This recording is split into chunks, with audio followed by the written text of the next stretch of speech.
So this is going to be an exciting flight. The objective for today is supposed to go out and to fly over to the Super Bowl. What is your requested heading on?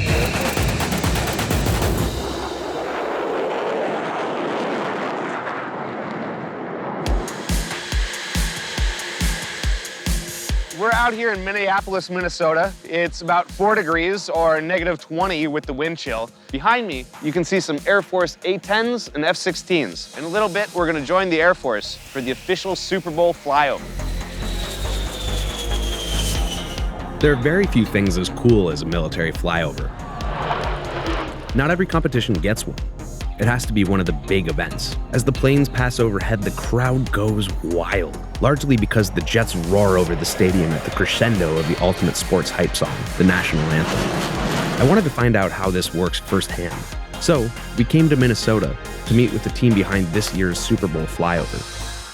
How do you actually make sure the planes get there on time? Well, we make sure they take off in plenty of time. They go to a holding point. Once they get up in the holding, they're going to stay there for a while until we get our time over target, is what we call it, so that we can have them flying over right at the home of the brave. I'll see the TOT and I'll just call Nike on the radio and say, hey, you know, we're slipping 5 seconds, 6 seconds, whatever it is, and he'll decide to let the planes know if they're going to do it or not. So what is the military application for something like this, a time on target run?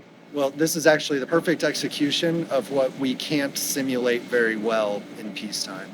So a lot of the missions that a lot of our aircraft have been flying lately have been close air support missions where we are supporting the troops on the ground and they need fire at very specific times. So if we drop bombs at the wrong time, it increases the chance for fratricide where we kill our own troops.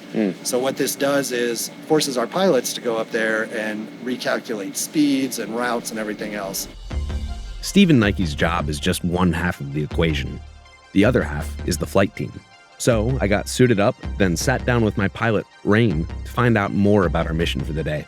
23:21:43 Zulu is our time that we want to be crossing over the stadium. We'll be in communication with one of our representatives who's at the stadium. So if there's any changes or flexes with the scheduler, we'll adjust our time over the stadium to make sure that we're crossing right at the end of the national anthem.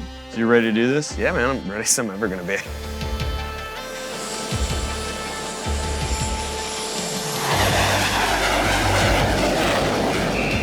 Not a bad view. Whoa. We have, I think, one of the most unique formations that's going to be crossing it. There is a P-51.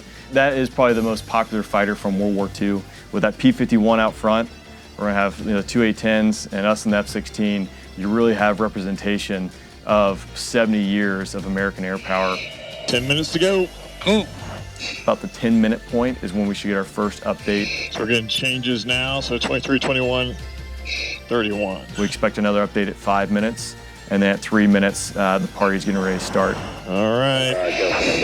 So once we start inbound, now it's just lining up with the stadium, making sure our formation is looking good. Stadium's off there at 11 o'clock. So many things have to go right for a flyover to work. The planes have to be in perfect formation, which is a lot harder than it sounds, with 3 generations of aircraft flying wing to wing. And the timing has to be perfect. So when Pink stepped on stage, There we go. we began our final approach.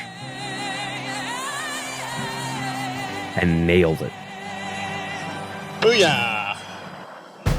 The P-51 peeled off, and we made our way back to base. Then the team raced to the Super Bowl, led by a police escort. We made it. Although the Air Force wasn't able to tell us the exact cost of the flyover, we were told that the funds come from training budgets for time over target missions. More often than not, the average American never hears about the missions these men and women conduct, as most of these flights take place in conflict zones half a world away. But at events like the Super Bowl, the military gets the opportunity to put their skills on display for the whole country to see.